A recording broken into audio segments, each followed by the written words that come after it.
जय गुरुदेव नाम किसका? प्रभु का। जय गुरुदेव नाम किसका? प्रभु का। ये नाम नहीं इंसान का, ये नाम है भगवान का। तो प्रेम से बोलो जय गुरुदेव।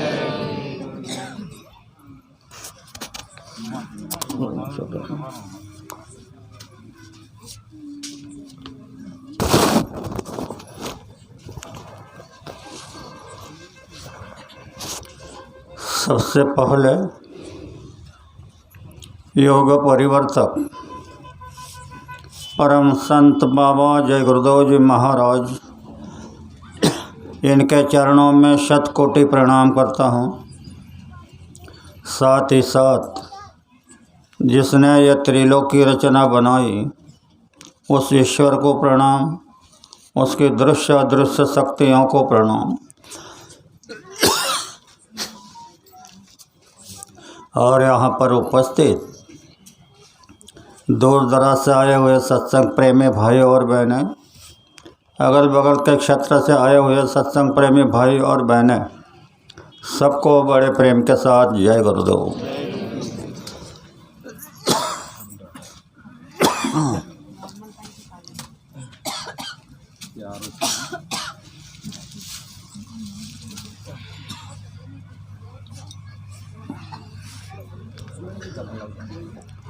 प्रेमियों, मालिक की अपार दया से आज ये मौका आपको मिला है। यह कार्यक्रम साधना शिविर का कार्यक्रम है। यह कोई त्यौहार का कार्यक्रम नहीं या कोई पाची का कार्यक्रम नहीं। तो आप सभी लोग ध्यान से सुनो। पहले तो यह सुनो कि यह रचना कैसे हुई। कहा जाता है प्रथम पुरुष तो आप अकेला, वह जो थे वह अकेले थे। प्रथम पुरुष तो आग का पहला, नहीं था गुरु नहीं था चेला, नहीं था चंदा नहीं था सूरज, नहीं थे नौलख तारा।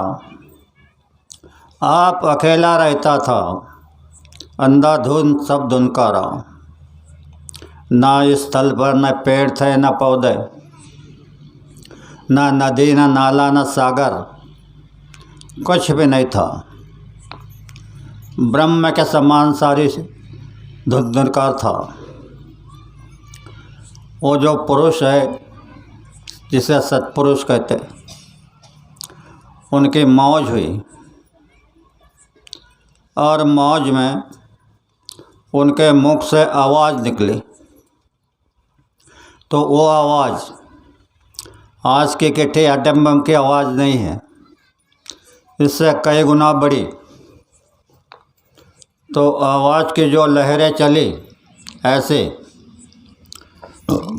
तो 16 ब्रह्म का निर्माण हुआ। ब्रह्म तो 16 है, लेकिन अभी 4 का भेद बताया जा रहा है। गुरु महाराज ने खाली 4 ब्रह्मों का भेद खोला है, 12 का बाकी है। तो उन स्थानों पर सत्पुरुष ने एक एक व्यक्ति को बिठा दिया। इसे 16 ब्रह्म भी कहते हैं और 16 सूत भी कहते हैं। तो उनमें जो छोटे, जिसे आप ईश्वर कहते हो, तो उसकी इच्छा हुई कि हमको भी एक छोटा सा राज चाहिए। तो उसने सत्पुरुष की बहुत कड़ी तपस्या की, बहुत बड़ी। उस तपस्या से खुश होकर के सत्पुरुष ने पूछा क्या चाहिए? बोले मुझे भी छोटा सा राज दे दो। तो सत्पुरुष ने कहा ठीक है। तो उसको मसाला दे दिया। मसाला यानी सब्जी का मसाला नहीं, तत्वों का मसाला। उसको तत्वों का मसाला दे दिया। उसने उसे लिया और लेकर के जो नाम महापुरुष बताते हैं उसके नीचे जो तुमको पहला नाम बताया गया है उसके नीचे एक झंझरी द्वीप नाम का केंद्र है। उस स्थान से अनाहत शब्द प्रकट हुआ और ऊपर से माया की एक धार, एक दयाल की और एक काल की। इधर ये जब रचना करने लगे, पुतले तो बन गए पर ना हिलते थे ना डुलते थे। तो आप समझ लो तुम्हारा यह शरीर जड़ है, तत्वों का है और तत्व जड़ है। तो दोबारा और तपस्या की। बहुत तपस्या करने के बाद सत्पुरुष प्रसन्न हुए, कहने लगे कि अब क्या चाहिए। तो काल भगवान ने हाथ जोड़ करके कहा, बोले प्रभु पुतले तो बना दिए लेकिन वो ना हिलते हैं ना डुलते हैं, तो रचना कैसे होगी। तो मुझे एक छोटा सा जीव भंडार दे दो। तो ईश्वर के धाम से एक छोटा जीव भंडार, वहाँ पर असंख्य जीव है, उनमें से एक छोटा सा जीव का भंडार दे दिया। देखो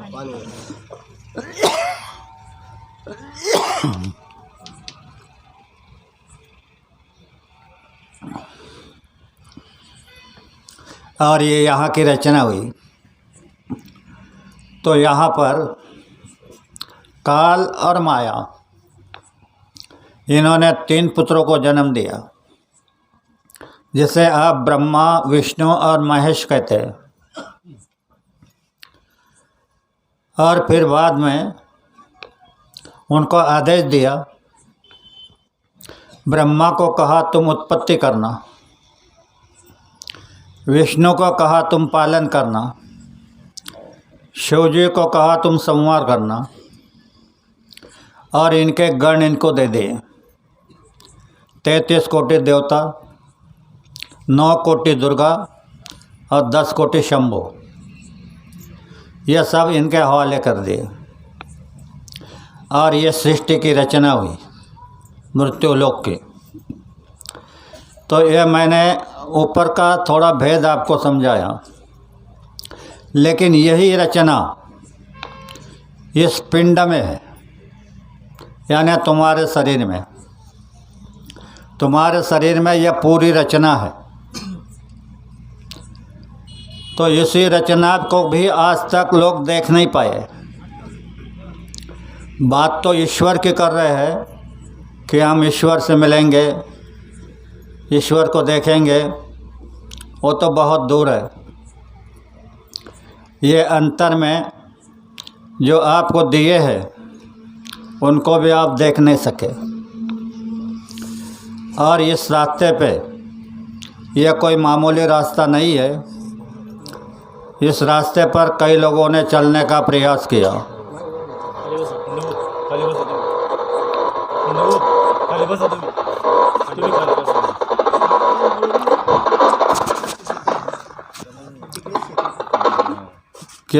किसी ने परिवार को छोड़ा, तुम वही काम करो।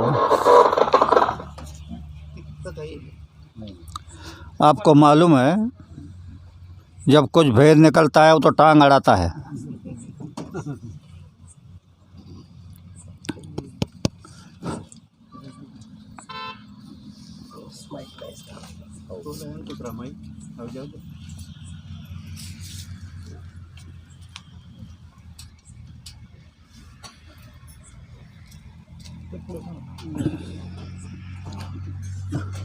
जय गुरुदेव।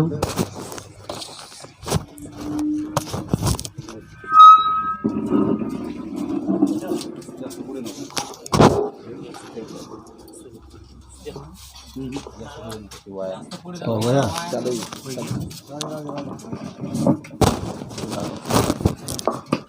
अब कोई गड़बड़ी मत करना, वरना मेरा कुछ नहीं, तुम खाली रह जाओगे। तो कुछ लोगों ने परिवार को छोड़ा, बाल बच्चों को छोड़ा, पत्नी को छोड़ा, जंगल में जाकर के खूब कड़ी तपस्या की, पर मिला नहीं। कुछ लोगों ने राजपाट छोड़ा, राजपाट छोड़ते समय जिनको संत मिल गए उनका किनारा लग गया। दिल्ली में बलक बुखारा नाम के शहंशाह थे, उनकी तड़प थी कि मुझे ईश्वर से मिलना है।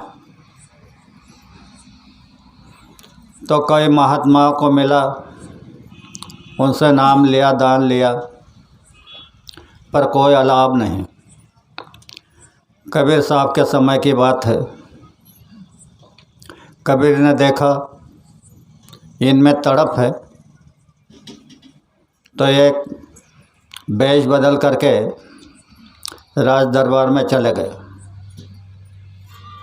और ऊपर छत पे चढ़ गए और देख रहे, इधर देख रहे, उधर देख रहे, उधर देख रहे।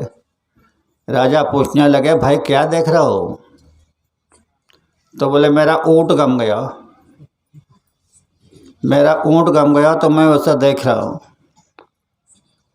वहाँ के सब लोग हंसने लगे। राजा कहने लगे, अरे ऊँट कहीं राज दरबार में मिलेगा? बाहर जंगल में देखो, मिल जाएगा। बोले, राज दरबार में नहीं मिलेगा? बोले, नहीं मिलेगा। कबीर साहब नीचे उतर आए और चले गए। उनको उसे पकड़ने का जरिया बनाना था, तो एक लड़की का हाथ पकड़ लिया, बोतल में शराब जैसी पानी डाल दिया, हाथ में बोतल, एक हाथ में लड़की,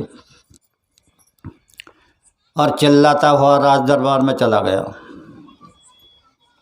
और ज़ोर ज़ोर से चिल्लाने लगा, राजा को गिरफ्तार कर लो, राजा को गिरफ्तार कर लो। सब सिपाही देखते रहे, कौन राजा को गिरफ्तार करता है। तो राजा ने कहा, अरे ये पागल कहाँ से आ गया, इसको गिरफ्तार कर लो। तुरंत सिपाही उठे और उनको कैद करने लगे। कबीर जी ने कहा, जरा रुको, बोतल भी रख दी, लड़की का हाथ भी छोड़ दिया। बोले, सरकार। बोले, क्या है? मैं कब से चिल्ला रहा था कि राजा को गिरफ्तार कर लो, राजा को गिरफ्तार कर लो। तो यह तुम्हारे सिपाहियों ने तुमको गिरफ्तार किया? बोले, नहीं। और तुमने इतना सा शब्द उच्चार दिया कि उसको गिरफ्तार कर लो, तो उन्होंने मेरे हाथ में बेड़ी डाल दी। तो क्या बात है, समझते? बोले, क्या है? तुम यहाँ के अधिकारी हो, तुम यहाँ के अधिकारी हो, तो तुम्हारे अधिकार को इन्होंने स्वीकार कर लिया, मेरे आवाज़ को नहीं स्वीकार किया। तो बोले, राजा, मैं पीछे ऊँट ढूंढने आया था, मैं कोई शराबी नहीं, कोई कबाबी नहीं। तो तुमने कहा था कि ऊँट कहीं राज दरबार में मिलेगा। तो बोले, राजन, खाली ऊँट राज दरबार में नहीं मिल सकता, तो भगवान का दर्शन सिंहासन पर बैठ करके कैसे होगा? और तुमने कितने महात्माओं के पास जाकर के पैरों पे मत्था टेका, तुम्हारी बातें पूछी, किसी महात्मा ने कुछ नहीं बताया। तो राजा ने हाथ जोड़ने कर पूछने लगे, तो यह कहाँ मिलेगा? तो उसने कहा, कबीर जी के दरबार में चले जाओ। तो चले गए। यहाँ तक तो शॉर्ट में मैंने आपको समझाया। अब सीधा साधना की बात सुनो। जैसे भी तुम्हारा शरीर बना तो उसने इतना विचित्र बनाया है, इसका किसी को भी पता नहीं। जितने भी लोग बोल रहे हैं, चिल्ला रहे हैं, तो खाली बकवासबाजी है। तुम्हारे शरीर के 4 भाग होते हैं, पिंड शरीर, अंड शरीर, ब्रह्मांड और सचखंड। तो ये पिंड शरीर जो है, ये दोनों आँखों के नीचे, ये दोनों आँखों के नीचे पिंड शरीर है। और जीवात्मा की और आत्मा की पावर, जीवात्मा की नहीं, आत्मा की पावर इस शरीर में उतार दी है। आत्मा अलग है, पावर, इसलिए इसे जीव आत्मा कहते हैं। खाली आत्मा ने, जीव आत्मा यानी जीव स्वरूप। तो ये नीचे सभी माया और काल, इसके अतिरिक्त कुछ नहीं, और उन्हीं का खेल। आप चाहे जितने किताबें पढ़ लो, चाहे जितने प्रवचन सुन लो, कुछ नहीं मिलेगा। चाहे जितनी किताबें पढ़ लो, किताब पढ़ कर के कोई महात्मा नहीं बना। सारी किताबें पढ़ लो, आप महात्मा नहीं बन सकते। लेकिन महात्मा अगर कुछ बोल देंगे तो उसकी किताब बन जाएगी, उसका ग्रंथ बन जाएगा। इसलिए महात्मा के वचनों का महत्व है। तो कबीर साहब के पास ये जब गए तो रख ले, और ये तुम्हारा पिंड शरीर है, इसी में वो चल रहा था। आप भी इसी में, इसी पिंड शरीर में ईश्वर को देखना चाहते हो, उनकी आवाज़ को सुनना चाहते हो और उनका दर्शन करना चाहते हो। यह कभी हुआ नहीं और कभी होगा नहीं, क्योंकि आपको मन और इच्छा, ये दोनों शक्तियाँ नचा रही है उंगलियों पर, और आप इनके अलावा कुछ नहीं कर सकते। इसलिए महापुरुषों ने कहा कि रस्सी लेके माया घूमती, रस्सी लेके माया घूमती, डंडा लेके काल। इनसे तो वही बचे जिनके गुरु है दयाल। तो प्रेमियों, आप सभी लोग सौभाग्यशाली है। गुरु महाराज भी कहते थे स्टेज से कि तुम सौभाग्यशाली हो। तुमने सुना ये शब्द, पर गुरु से यह नहीं पूछा कि हम कैसे सौभाग्यशाली हो। और कोई चीज़ ऐसी गोपनीय होती है जो प्रकट में संत नहीं बताते, कभी भी नहीं बताएंगे, तो ऐसी गुप्त गुप्त रहेगी कि रस्सी लेके माया घूमती, डंडा लेके काल। इनसे तो वही बचे जिनके गुरु है दयाल। तो आप सौभाग्यशाली हो, आपको दयाल गुरु मिल गए, जो सभी मंडलों के धनी है। और शॉर्ट में मंडलों की रचना बताता हूँ। ईश्वर का धाम, ब्रह्म का धाम, पार ब्रह्म का, काल पुरुष का, और ऊपर में सतपुरुष का। तो वही सत्य देश से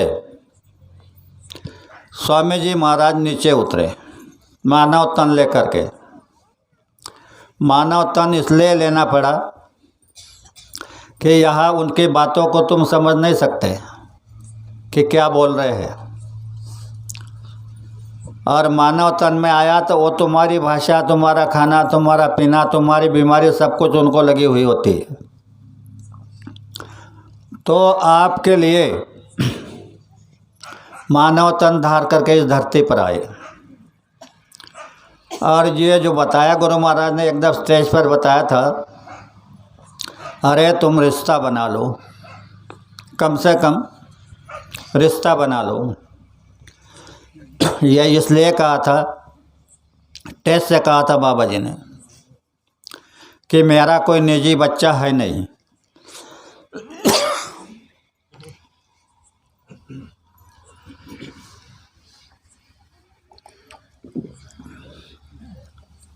तुम ही मेरे बेटे हो।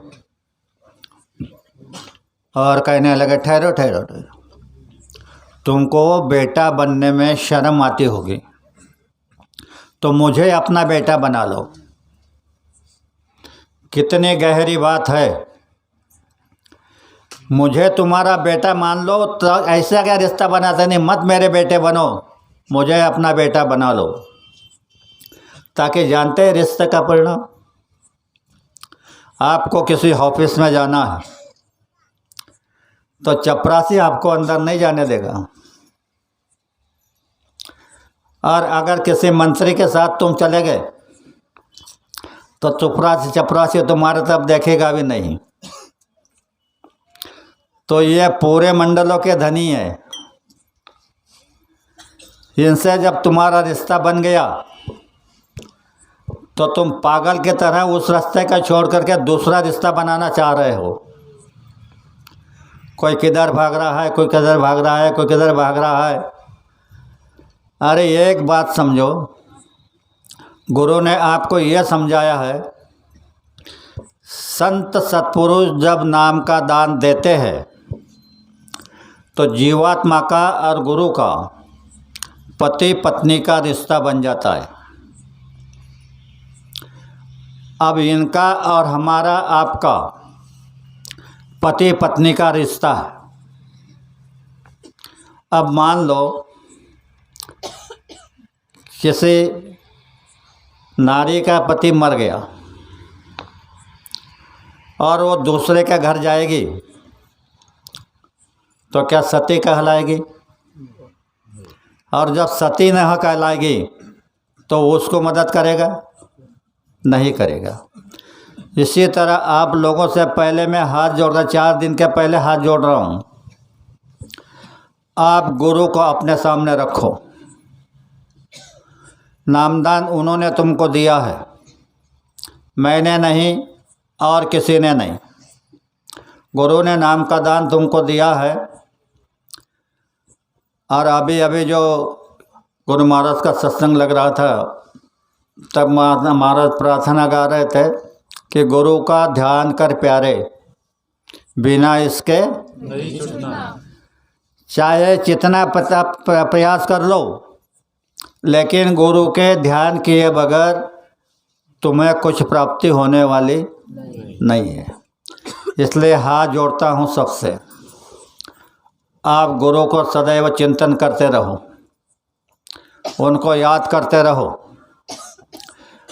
वो आपकी तकलीफ़ को जानते हैं कि इनको क्या तकलीफ़ है, उनको क्या है, उनको यह है। उनको तकलीफ़ बताने की ज़रूरत नहीं। वो तुम्हारी भौतिक तकलीफ़ को तब दूर करेंगे और परमार्थ का रास्ता भी सीधा करेंगे। आप यह समझते हैं कि संसार की घटनाएं बहुत आ रही है, पार नहीं जाती। इसका मतलब है कि तुम्हारे अंदर गड़बड़ी है, तुम्हारा पक्का विश्वास नहीं, पक्की श्रद्धा नहीं, पक्का भाव नहीं। यह अगर आप पक्का कर लोगे तो मैं आज गुरु के सामने, गुरु यहाँ 4 दिन हाजिर रहेंगे। मैं गुरु के सामने तुमको बता रहा हूँ, बकवास नहीं कर रहा। तुमने अगर यह पक्का विश्वास कर लिया तो ये 4 दिन में तुम्हारी तरक्की तुमको पता चल जाएगी। तो ये पिंड शरीर जो है, इस पिंड शरीर में जो एजेंट है तुम्हारा दुश्मन, उसका जोश है। और उसी के साथ तुम नीचे उतरे हो। माया और काल, इसके साथ जीवात्मा उतारा गई, जीवात्मा आने को तैयार नहीं थी। और वही बात बाबा जी बता करके गए, हम आए उस धाम से जहाँ तुम आए हो, जहाँ से तुम आए, यानी तुम सतदेश से आए हो और सतपुरुष के अंश हो। अब यह सब हम भूल गए। हम खाली संसार में रुपया पैसा सोना चांदी मान सम्मान प्रतिष्ठा इसके पीछे लग गए। ये बेड़िया है, इसको बेड़िया कहते हैं। तो यहाँ की पुलिस की बेड़ी कट सकती है, लेकिन ये बेड़ी काटना खेल नहीं है। गुरु की कृपा दृष्टि होए बगैर ये बेड़ियाँ कट नहीं सकती। इसलिए गुरु से कृपा मांगो, दया मांगो। अब यहाँ आए हो, यह तुम्हारा बहुत बड़ा सौभाग्य है, क्योंकि इतने जाड़े के समय में यहाँ पर आकर के बैठना खुले मैदान में, जानते हो ये क्या है? ये तुम्हारी तपस्या है। गुरु ने तुम्हारे लिए यह तपस्या निकाली है कि कौन तपस्या पे बैठता है। तो आपको तो पता नहीं, आप सहज में आ गए। इसने कहा चला, उसने कहा चाहिए, इसने कहा आ जाओ, हो जाओ, ऐसे आ गए। लेकिन गुरु ने ये योजना बना करके रखी है कि कुछ दिया जाता तो तपस्या के बाद दिया जाता है। तो यह तुम्हारी तपस्या हो रही है 4 दिन की। यह ठंडे कुछ नहीं, इसको भगा सकते हैं, लेकिन हर समय में उसके इसमें टांग अड़ाना बात ठीक नहीं है। तो बर्दाश्त कर लो, ठंडे को बर्दाश्त कर लो। और ये 4 दिन तक जब जब भी आपको साधना का समय मिलेगा तो साधना में चित्त मन लगा करके बैठो। घर के सारे बातें छोड़ दो। अगर तुम घर की बातें याद छोड़ सकते हो तो तुम तुम्हारी बीमारी को भी छोड़ सकते हो। अगर तुम्हारो इसकी बीमारी लगी है कर्मों की, तो वो छुट्टी नहीं, पर गठड़ी बांध करके बाजू में रख सकते हो। अगर साधना करना है, मन नहीं लग रहा है, तो उसकी गठड़ी बांध करके बाजू में रख देना, तो रख सकते हो। तो ये पिंड में जो है, तो अभी ध्यान से सुनो। ये पिंड की जांच करने के लिए कई महात्माओं ने बहुत प्रयास किए। तो किसियों ने हठ योग निकाला। हठ योग क्या होता है सुनो। बाबा जी ने आपको समझाया कि तुम्हारी जीवात्मा यहाँ पर दोनों आँखों के बीचों बीच, इस कलयुग में जीवात्मा को यहाँ बिठाया गया है। और ये केंद्र ऐसा है, एक कदम नीचे आ गई तो चले गए नरकों में, और एक कदम उठ गई तो धीरे धीरे धीरे चले गए अपने देश में। ऐसा ये केंद्र है। तो यहाँ से खोल करके बताता हूँ, ये जीवात्मा की पावर तुम्हारे शरीर को चला रही है। तुम्हारे हाथ पैर काम नहीं करते, तुम्हारे आँख काम नहीं करती, यह जीवात्मा की पावर काम कर रही है। तो यह कैसे जाती? यहाँ जीवात्मा और इसके ऊपर में अंतःकरण है। अंतःकरण में 4 शक्तियाँ हैं। मन है, चित्त है, बुद्धि है और अहंकार है। अहंकार माने गर्व नहीं, निर्णय शक्ति है। तो यह पावर पहले डायरेक्ट मन को मिलती है। अंतःकरण में पहले मन को मिलती है, फिर चारों अंतःकरण में जाती है। और उसमें से होकर के 3 गुणों को, रजोगुण, सतोगुण और तमोगुण, ये 3 गुणों को मिलती है। और फिर बाद में 5 तत्वों को, जल, पृथ्वी, वायु, अग्नि, आकाश और पंच प्राण, प्राण, अपान, उदान, व्यान, समाय इनको मिलती है। और ये तुम्हारा शरीर चालायमान होता है। तुम बोल सकते हो, देख सकते हो, हिल सकते हैं, कुछ उठा सकते हैं, कुछ काम कर सकते हो। ये जो तुम्हारी पावर नीचे जा रही है, इसको ऊपर लाना, खींच करके ऊपर लाना। यहाँ पर जीवात्मा के जहाँ स्थान है वहाँ पर पावर को खींच लेना। तो यह पावर खींचने की साधना मालिक ने आपको दी है। और गीता का भी प्रमाण है कि व्यान नाडीचा काढावा, ऊर्ध्व बड़े ओढ़ावा, न्यावा द्वशम द्वारा। तो व्यान कैसे निकालोगे? यहाँ पर तुम्हारा एक कंठ में, इधर देखो मेरे तरफ, इस कंठ में उदान वायु है। यह उदान वायु जो है, इसका स्वाद जरा तीखा है। यह उदान वायु जगा करके व्यान को खींचना है। आपको इसका अनुभव होता है कभी कभी जब तुम साधना में बैठते हो तो अगर उदान जागने लगा, वो दो ही समय में काम को आता है, एक मरने के समय में और एक साधना के समय में, दो ही समय काम में आता है। तो वो जब जागता है तो तुमको खांसी आ जाएंगी, तुमको कुछ हो जाएगा या खरख लग जाएगी। तो ये उदान वायु के जरिए तुम उस प्राण, इसको व्यान नाड़ी को खींच सकते हैं। और ये पिंड में जो गुण है, रजोगुण, तमोगुण और सतोगुण, तो ये ब्रह्मा, विष्णु और महेश इनके अंश है। यह ब्रह्मा, विष्णु, महेश के अंश है। तो ये घंटे घंटे में बदलते, एक एक घंटे में तुम्हारे अंदर गुण का परिवर्तन होता है। कभी तुम कहते हैं कि भाई किसी का नाम नहीं लेना, किसी का नुकसान नहीं करना, किसी की झंझट नहीं करना, ऐसी बातें करते हैं। लेकिन एक घंटा हो गया तो तुम्हारी बातों में बदलाव हो जाता है। मैं किसी का नाम नहीं लेता, लेकिन मेरे रास्ते में कोई आया तो मेरा जैसा नालायक कोई नहीं, अपने मुख से। तो ये गुणों का प्रभाव है। इसीलिए ये सगुण देश है।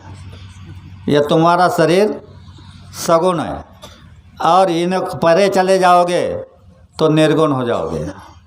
निर्गुण और सगुण की बात समझ गए? जिसमें गुण काम कर रहे हैं वो सगुण है और गुण के परे हो गया वो निर्गुण है। तो आपको निर्गुण जाना है। तो यहाँ से जब आप खींचोगे तो इसमें और झंझट है बड़ी। इसमें 4 ज्योति है। महात्माओं ने ज्योतियाँ बताए आपको कि वह ज्योति स्वरूप है। तो 4 ज्योति है, आग्र ज्योत, शिखा ज्योत, जगमग ज्योत और झिलमिल ज्योत। यह 4 प्रकार की ज्योतियाँ तुम्हारे शरीर के अंदर हैं। और गुरु महाराज ने जो ज्योत बताई वो अलग है, उसका इनसे कोई संबंध नहीं। तो एक ज्योत तो मैंने आपको सत्संग में बताई है कि यह हठयोग करने वालों ने जब जीवात्मा यहाँ से उतार कर मनकुड़ रास्ते से, मनकुड़ मारे जानते हैं ना? क्या नहीं जानते? हाँ, रीढ़ की हड्डी। रीढ़ की हड्डी है पोकल, उसमें पूरी पोकल है। तो उससे यह जीवात्मा की पावर को यहाँ गुदा चक्र पर लाते हैं। और जब गुदा चक्र पर लाई तो वहाँ कर बीजाक्षर है, क्लीम। क्योंकि किसी का भी बीज होता है, बीज नहीं होगा तो पौधा नहीं होगा। उसी तरह आप वहाँ गणेश का दर्शन करना चाहते हैं, वो बीजाक्षर है, क्लीम। और यहाँ 4 दल का कवल है, 4 पंखड़ी का, 4000 जाप संख्या है। अगर आपने यहाँ 4000 क्लीम को लगा करके जाप कर दिया तो गणेश का दर्शन आपको हो जाएगा। फिर आगे जब चलोगे तो इंद्र चक्र पर आओगे, तो इंद्र चक्र पर ब्रह्मा और सावित्री, वहाँ कलर है पीत वर्ण है, 6 निदल कमल है, 6000 जाप संख्या है, और यहाँ का बीजाक्षर है उत्क्लिम। इस उत्क्लिम शब्द जोड़ करके अगर आप 6000 जाप कर लोगे, ब्रह्मा सावित्री का दर्शन हो जाएगा। अब एक गहरी बात सुनो, वहाँ से निकली जीवात्मा तो यहाँ नाभि चक्र में, यहाँ नाभि चक्र में आई, तो वहाँ पर विष्णु और लक्ष्मी दोनों बैठे। वहाँ पर 8 दल का कवल है, 8 पंखड़ियों का, 8000 जाप संख्या है, और बीजाक्षर है श्रीम। पर इसमें और एक गड़बड़ी, यानी शरीर में कितनी गड़बड़ी है वो समझा रहा हूँ। इसमें और एक गड़बड़ी, उन 8 पत्तों को, एक एक पत्ते को 3-3 पत्ते, तो कितने हुए? 24 पत्ते। और उन पत्तों पर अक्षर है। अगर आप अंदर जाकर के देखोगे तो आपको पता चलेगा वह अक्षर है। तो महात्माओं ने उस अक्षर को बाहर लाया, और वो 24 गायत्री है। 24 अक्षर है तो 24 गायत्री है, और उन अक्षरों को जोड़कर उन्होंने मंत्र बना दिया। ओम भूर्भुवः स्वः तत्सवितुर्वरेण्यं भर्गो देवस्य धीमहि धियो नः प्रचोदयात्। ये मंत्र बना दिया। ये मंत्र से पहले अगर हवन करते थे तो इसी मंत्र से ज्वाला भड़क जाती थी, लेकिन इस कलयुग में इसे भी भ्रष्ट कर दिया। कितना भी मंत्र बोलते रहो कुछ नहीं होगा।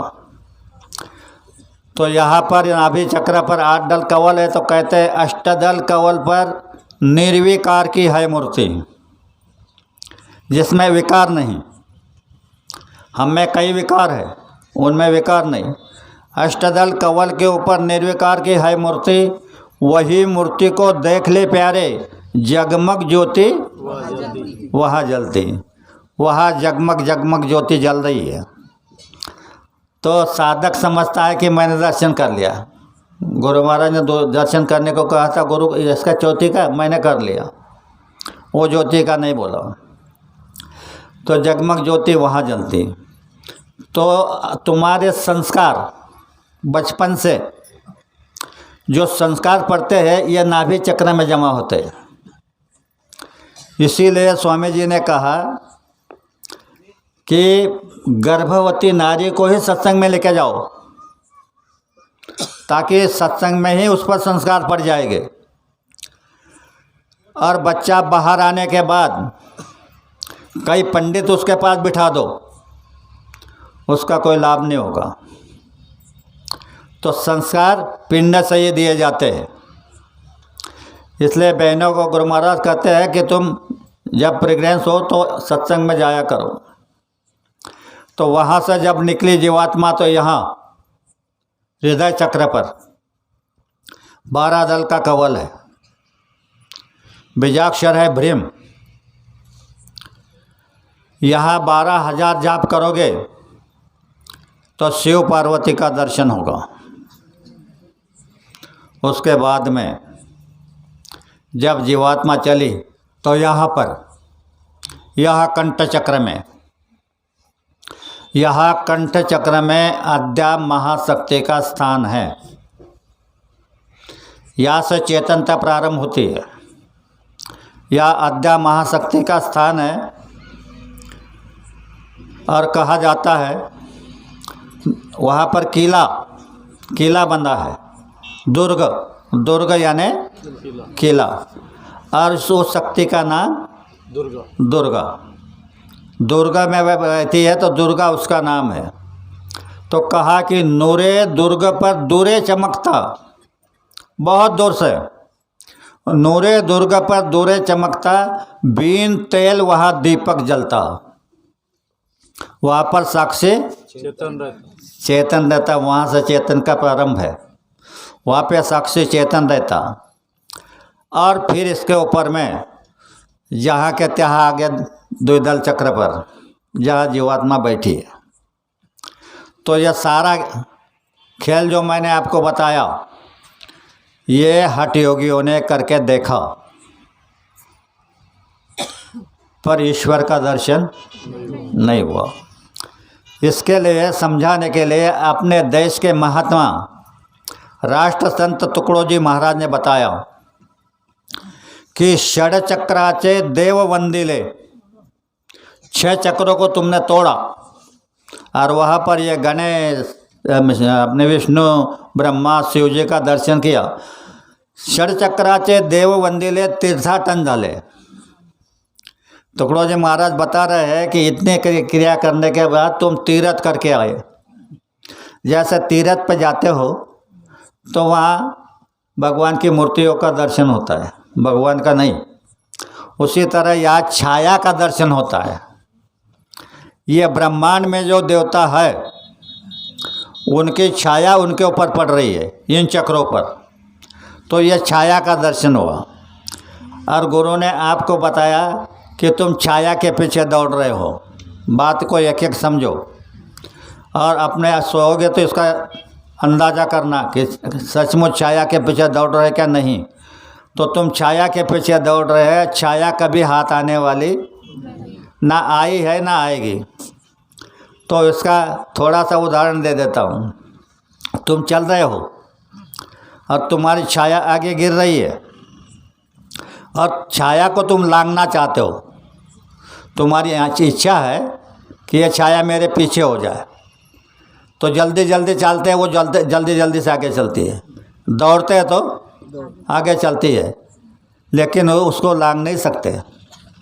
पर लांघने का एक तरीका है, अपना मुंह घुमा लो तो छाया पीछे हो जाएगी। सीधा तरीका है। उसी तरह ईश्वर को पाने का इच्छा कर रहे हो तो लाख दौड़ते रहो। यहाँ जो फंसे हो इन चीज़ों से मुख मोड़ लो। इन चीज़ों से मुख मोड़ लो तो ये माया गया तुमसे कहेंगे ठहरो ठहरो, हमसे कुछ काम कर लो, हमसे कुछ काम कर लो कहेगी। इसके पीछे दौड़ोगे तो ये हाथ तुम्हारे हाथ आएगी नहीं, ये तुम्हारे पीछे हो जाएगी। तब ये तुमसे कहेगी कि हमसे कुछ काम कर लो। ये देश में जो लोग रुपए पैसे सोना चांदी के लिए तड़प रहे हैं, दौड़ रहे हैं, पता नहीं क्या करेंगे। सोने की इतनी कीमत है कि पूछो मत। ना उसके खेती के औजार बनते हैं, ना हल बनता है, ना पास बनती है, ना कोई बनता है, ना घास काटने का बीड़ा बनता है, ना कुल्हाड़ बनती है, कुछ नहीं बनती। ना खाने का काम आता है, पर उसका भाव बढ़ा दिया अपनी मर्जी से। तो मैं कहना चाहता हूँ, अगर तुम माया से छूटना चाहते हैं तो मुख मोड़ लो। सांसारिक बातों से मुख मोड़ो तो ये माया तुमको चिल्लाएगी रुको रुको मुझसे कुछ काम ले लो। तो उसको कह देना जब ज़रूरत पड़ेगी तब तेरे को बुला लूँगा, तुरंत नहीं, वक्त आएगा तो बुला लूँगा। इसके एक छोटी सी कहानी मैं आपको समझाता हूँ। हमारा रामेश्वर का क्षेत्र है, वहाँ पर बड़े महात्मा आए उत्तर प्रदेश के, बहुत बड़े महात्मा है। तो सनपुला वालों ने कार्यक्रम रखा सत्संग का, उनको भी बुलाया, वो भी आए। मैंने कहा महात्मा हैं, इनको पहले कार्यक्रम दे दो। उनको कार्यक्रम दिया तो उन्होंने तो स्वामी जी पर टीका टिप्पणी करनी शुरू कर दी। बोले कुछ महात्मा होते हैं, देवियों को भी नामदान देते हैं, देवियों को भी साधना करने लगाते हैं, देवी कैसे साधना करेंगे, ऐसे टेढ़ा टेढ़ा बातें करने लगा। मैं बैठा रहा। फिर उसका कार्यक्रम समाप्त होने के बाद मेरे को बोलने लगे तुम बोलो। मैं सोच रहा था अब इन्हें जब ये काम किया तो मैं सीधा बोलूँगा? मैं तो सीधा नहीं बोल सकता। तो मैंने कहा मैं बोलता नहीं। तो हमारे सत्संगी नाराज़ हो गए। उनकी नाराज़गी को देखा, जाकर के स्टेज पे बैठ गया और फिर की शुरुआत। तो उसके दाढ़ी हिलने लगी। ये क्या गड़बड़ी है? मैंने क्या साधना नारियाँ नहीं कर सकती थी? ये कानून हमारे गुरु महाराज ने बनाया।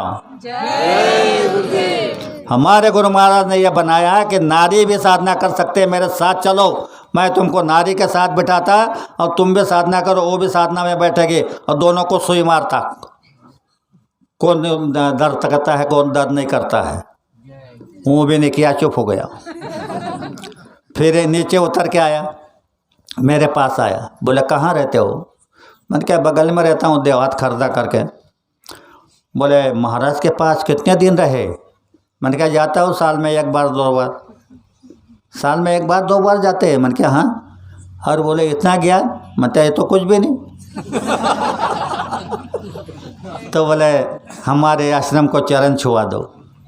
हाथ जोड़ के कह रहा है हमारे आश्रम को चरण छुआ दो। तब मेरा क्रोध जागा। मैंने उसको कहा